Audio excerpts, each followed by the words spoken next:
ಇದ್ರು ಯಾವಾಗ ನಿಮ್ಮ ಮಗ ಕಂಡಂಗ ಆಗ್ತಾನ ಅನ್ನುವಂಥ ಸುದ್ದಿ ಕೇಳಿದ್ರು ಓಡೋಡಿ ಬರ್ತಾರ ಸ್ಮಶಾನಕ್ಕೆ. ಓಡಿ ಬಂದಾಗ ಹಡೆದ ಕರಳು, ತಾಯಿಯ ಕರಳು ಮಗನನ್ನ ನೋಡಿದಾಗ ಗುರುತು ಹಿಡಿತಾಳ.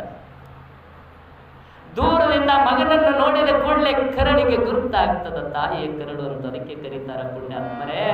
ಓಡೋಡಿ ಬರ್ತಾಳ ನಾಗಲಿಂಗನನ್ನ ಅಪ್ಪಿಕೊಂಡು ಕಣ್ಣು ತುಂಬ ನೀರನ್ನು ಸುರಿಸಿ, ನಾಗಲಿಂಗ ನನ್ನ ಮಗನೇ ಅಂತ ಕೇಳುತ್ತಾಳ.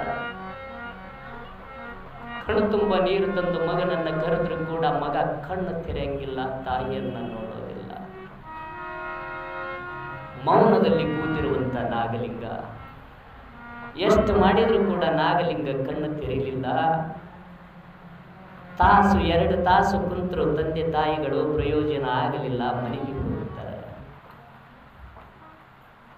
ಎಷ್ಟೋ ದಿನಗಳು ಹೀಗೆ ಗತಿಸ್ಲಾಕತ್ತು.